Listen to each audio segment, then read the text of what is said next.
Välkomna tillbaka till Stora Aktiedagen här med Aktiespararna i Stockholm. Vi ska nu få lyssna på Luis Gomes från AAC Clyde Space. Mitt namn är Johan Krona, jag är moderator här idag och ska se till att ta hand om era tittarfrågor.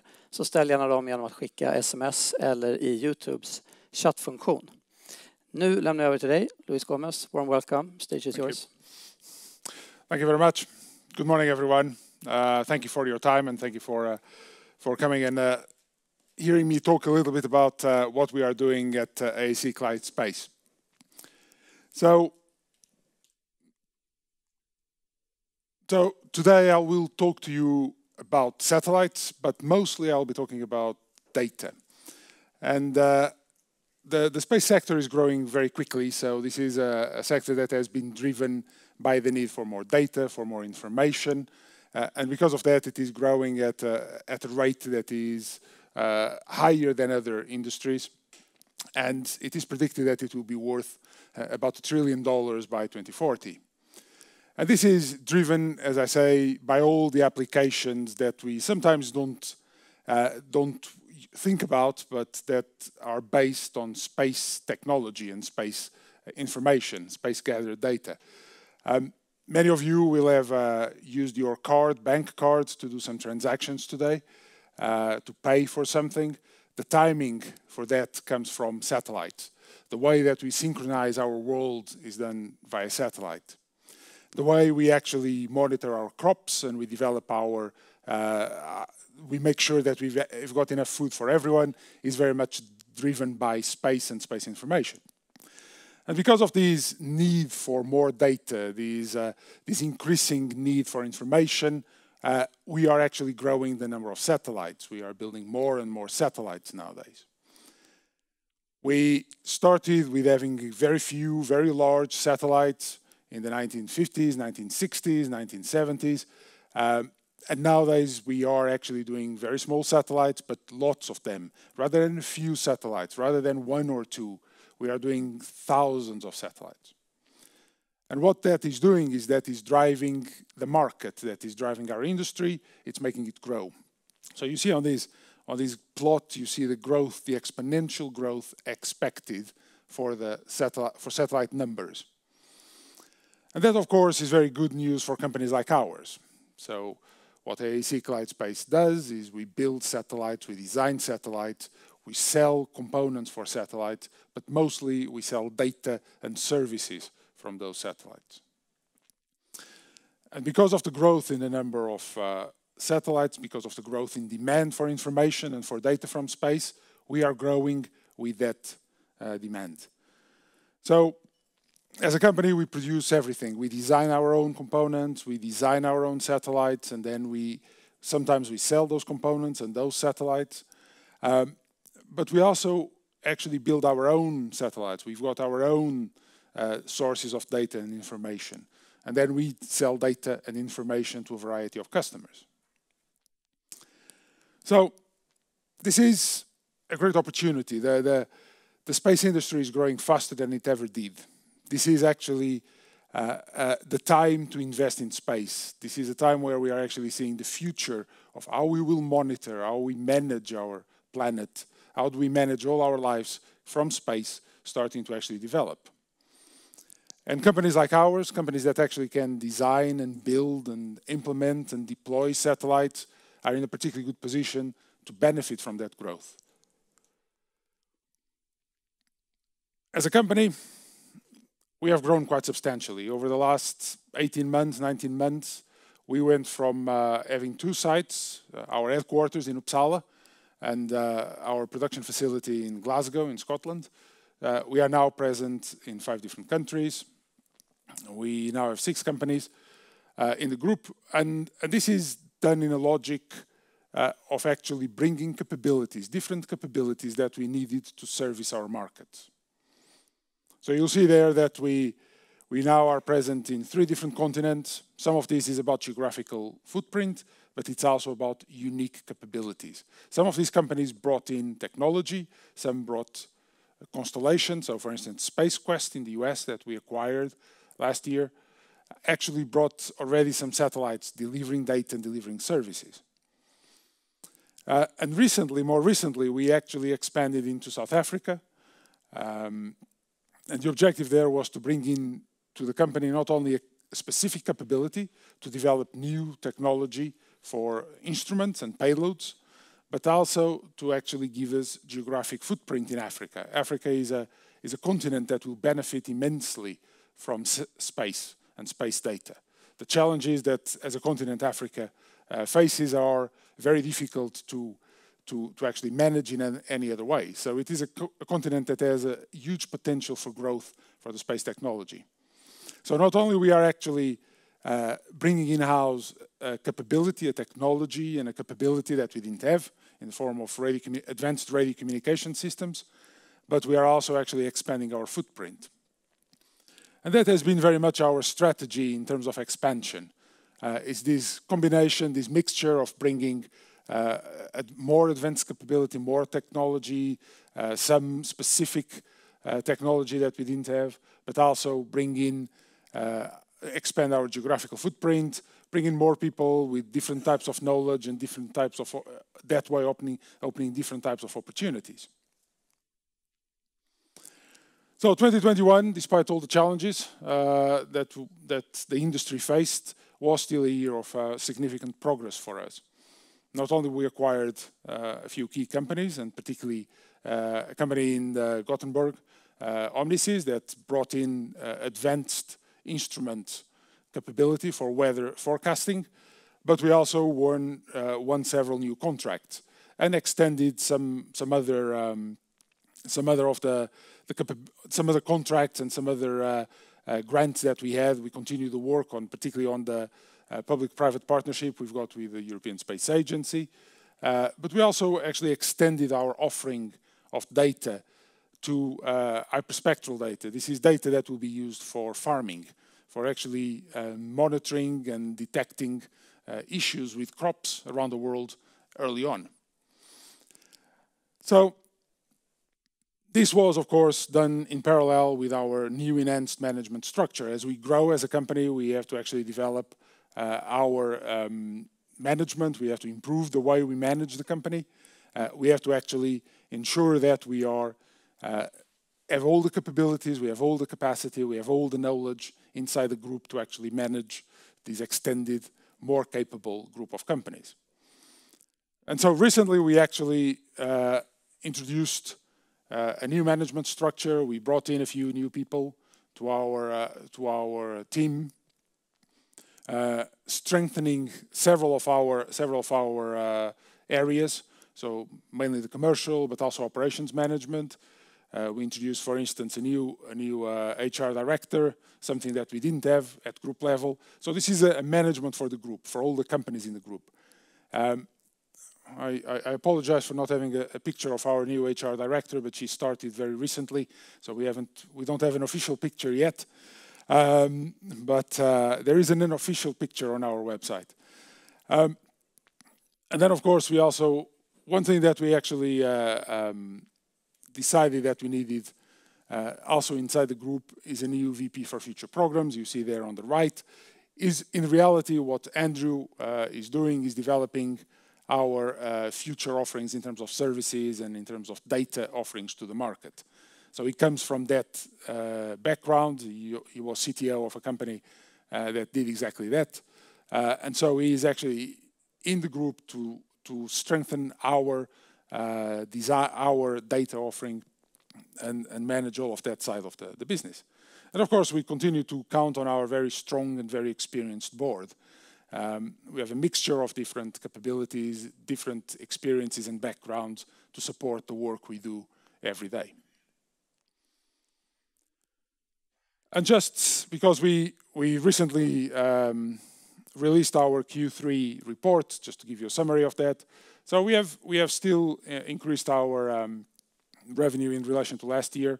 Is better than last year. We are more or less in terms of EBITDA.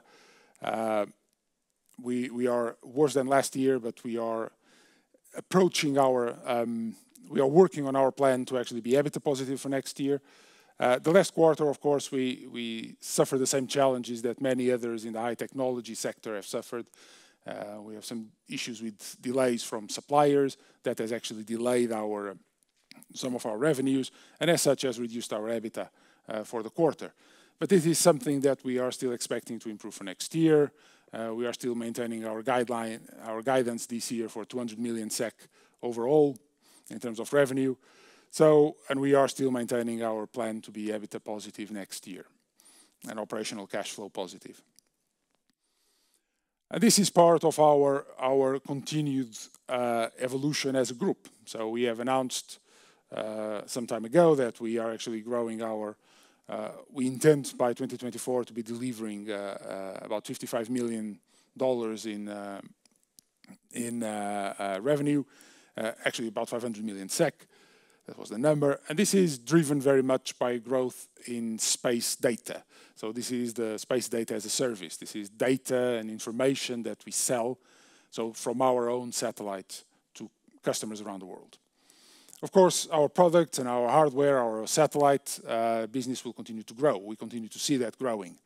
But a big driver for the development of what we are doing is exactly these space data as a service.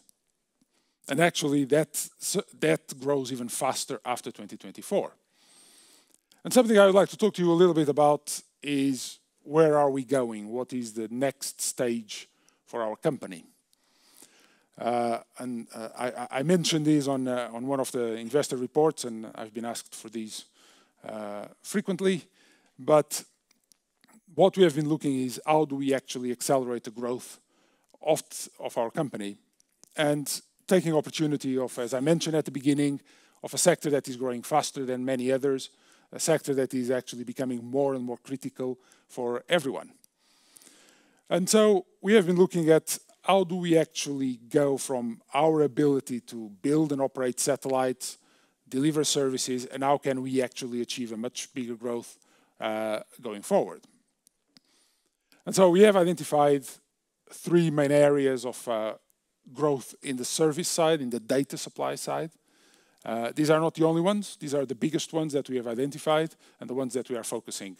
And we are focusing on these ones not only because they are good opportunities, but also because these are opportunities where we are already operating. We already are offering solutions to the market on these.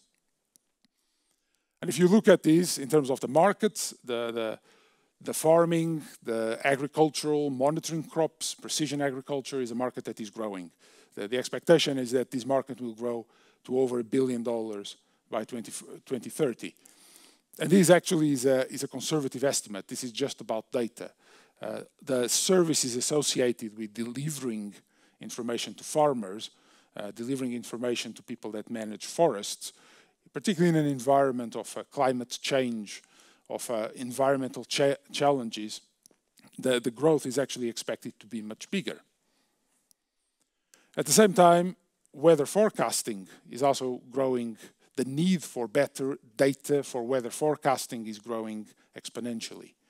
As we know, with the changing climate, we are being confronted with increasingly challenging weather patterns. Statistical models that we have used for many years for weather forecasting are not working anymore. So we need to be able to actually forecast weather much quicker, and space is the tool to do that. And through our acquisition of Omnisys, we actually now have a unique technology for advanced weather forecasting and weather prediction. So that market is also growing. The other market that we see growing very fast is on shipping and shipping monitoring, not only for safety at sea, but also and particularly for better routing of ships around the world, using less fuel, less exposed to weather storms. All of these things are actually leading to a big growth in the market for information and data for shipping. And then, of course, there is autonomous shipping coming along. So we have identified these three engines of growth. They are, as I say, not the only ones. There are several others around machine-to-machine communications that we are working on and that will be part of this mix. But those we see more as a tool to allow us to grow these other services. And so as a plan, our plan has been very much already in 2020. You saw some acquisitions from our side.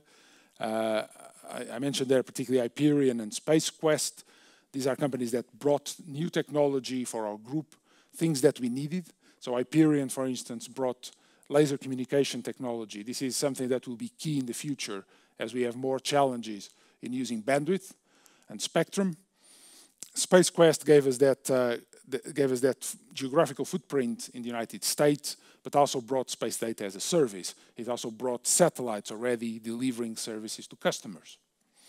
So we focused very much in growing the company last year, growing by acquisition, some organic growth, but mostly by acquisition. This year, in 2021, we have been focusing on consolidating that growth. So not only we have to bring the companies in-house, we have to actually start rebranding the company, making sure that all the systems and all the management of the company is now integrated. We still developed, we focused in terms of growing our capability in payloads. So weather payloads with Omniseas, advanced radio payloads for communications with AAC Space Africa. But very much this year was a year of actually bringing these companies together, working them, and rationalize our group, and actually improve the management and our ability to actually work together. And then to start developing new space data as a service offerings. Now that we've got these companies, now that we've got these capabilities, we are starting to develop the offerings for services and data from them. And just to give you a little bit of a picture of what we have done throughout the year, so I already mentioned actually is developing our advanced, or so better, to develop our new group management. So we added the new members to our management. But we also have done a lot of work in terms of our image, in terms of our sales process. So we have now 3 strong heads of sales. They are actually heading each one of our divisions. We have introduced a new website. Many of you might have seen it. We rebranded. It is a light rebrand of our group, but nevertheless, we've rebranded many of the companies. And at the same time, we have actually increased the way we reach out. So we introduced a few months ago something we call Space Talk. This is a publication that we do every few months to actually tell people what we are doing and focus on specific data. So this was very much a lot of the work we have done this year. And of course, then we focused on acquiring new capabilities and also developing new contracts and new types of data offerings, as I mentioned. And one that always I reserve a little bit of time for is expansion. This is the public-private partnership we've got with the European Space Agency. This is very important to develop the next generation of offerings and services. And so we are doing this in the context with the support of the Space Agency, with the UK Space Agency and the European Space Agency. And that's very important in developing that capability. It's not just about designing satellites and put them in orbit. It's what do you do with them? How do you actually make the data available to people? And that is extremely important. So looking forward, the next few years, and the next year in particularly, in 2022, we want to expand the offerings on space data as a service. That's the acronym, by the way. SDAS stands for Space Data as a Service. The first one, we have our demonstration of our VDES service. This is a maritime safety and communication system. We are building it here in Sweden, in Uppsala. We are building a satellite. This is a demonstration together with Saab and Orbcom. And this is the prototype for a future service. So the idea there is to develop a constellation that will offer that service to the shipping industry around the world in the near future. At the same time, we are offering our AIS. That's the existing safety at sea system, so that allows you to track ships all over the world. And we are developing other offerings of data services. And then, of course, looking forward to 23-26, we want to actually grow our VDES offering. We want to expand our hyperspectral. This is for the farming industries and for the forestry. And we want to start our weather data service. And we want to introduce larger platforms. And we want to start growing our constellation. We want to have a constellation of satellites delivering all these services. We believe we can do it. And the objective is to actually take our evolution or to evolve the company not only to meet the EBITDA, the positive EBITDA and operational cash flow, but also to grow our revenue for 500 million SEK by 2024. But actually by 2030, we believe we can grow this to 2.2 billion SEK. So about 250 million of revenue per year.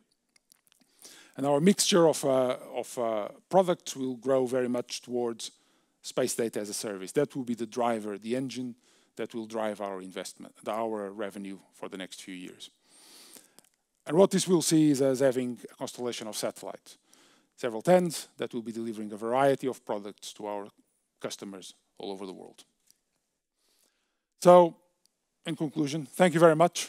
I'll conclude the year. Thank you for your time. And I don't know if there are any questions, but sure, I'll be very happy to answer them. Great, thank you very much. And as we said before, please send us your questions if you want me to ask them here. I have one. First question is, what's the competition like? If you want to give us some more of the whole industry, and where is AAC and what's the competition like? So, as a fast-growing sector, there are plenty of other companies actually delivering components and satellites in the world. Some of which are actually listed here in Sweden also. So there is plenty of people delivering satellites and delivering components for the space sector. Services, delivering data as a service, that is not so common. So we are probably, if not the first, one of the first companies to actually develop that, to actually offer that full service where we design, we build, and we put the satellites in orbit. It's very important for many customers, particularly those that are not from the space sector, to have access to the service only. They're not interested in owning satellites. They don't want to own the ground stations, the people that operate those satellites. They just want the data, the information. And for that, offering that for them is very important. So, and we are one of the first ones to do that. If not the first one.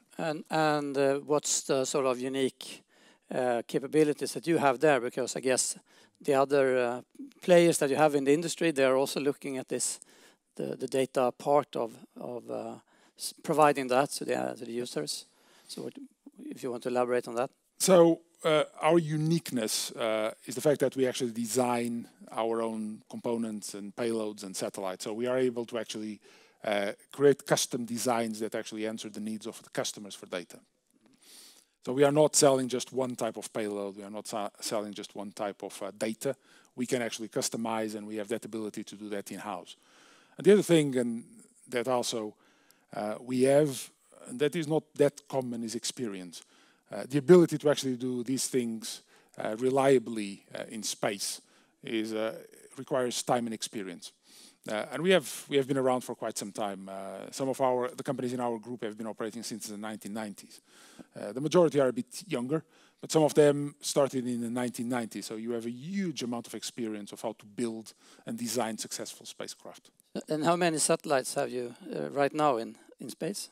Ours that we own, we've got 5. We've got another 7 in production for ourselves. But in total, we have done about 29, 30 satellites over the years, and we have launched them and operated them successfully in space for other customers. Many of those are done for third parties. And then one question on the financials. You mentioned it very briefly, but we'd like to elaborate a little bit on when you talk about sales in your business model. That's how do you recognize the revenues in this kind of business?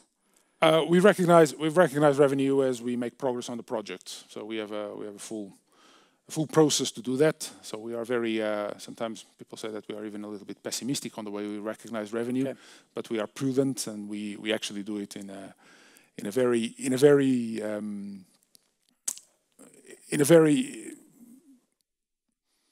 good way, I would say, but in a way that is very prudent and very efficient. So our CFO, that is in the room, he will actually do quite a lot of work with the projects to make sure that we only recognize revenue when we actually have done the work that we are supposed to do. So, but in terms of the projects, most of our projects are, if it's a satellite or space data as a service, you are talking space data as a service. You are talking about projects that last for 5, 6, 7, 8 years. So it's a long-term relationship with our customers. Satellites is more a 2-year project. Components is a few months because you are selling. So the businesses you need to have a look at sort of the order book, and then you sort of realize that by developing the projects. Yes. Is that way too? Okay. And could you elaborate a little bit on the last quarter? You mentioned that you have some late deliveries on materials and components from your suppliers. Yeah. Sort of what's the magnitude of the problem and what can be done to mitigate? The magnitude, I prefer to speak about the impact. So the issue we've got is that particularly on 2 projects, we've got deliveries from suppliers for payloads that are late. What that means is that the rest of the project has to wait for those. So the impact is bigger than the actual magnitude of the late delivery. It's just because we can't actually continue the project, we can't deliver the project. And that hurts us a little bit because, of course, we are having to wait and we have to have teams actually waiting for those equipments to arrive. They are complex equipment. They are, of course, subject to everything working fine. And last year, particularly one of those suppliers had to interrupt production because of COVID. So it has the impact is bigger than probably the magnitude of the actual late delivery.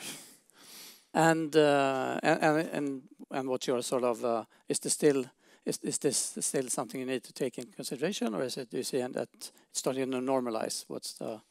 It's starting to normalize. We actually saw this is actually working. Things are working a bit better now, so we are seeing some normalization of the sector.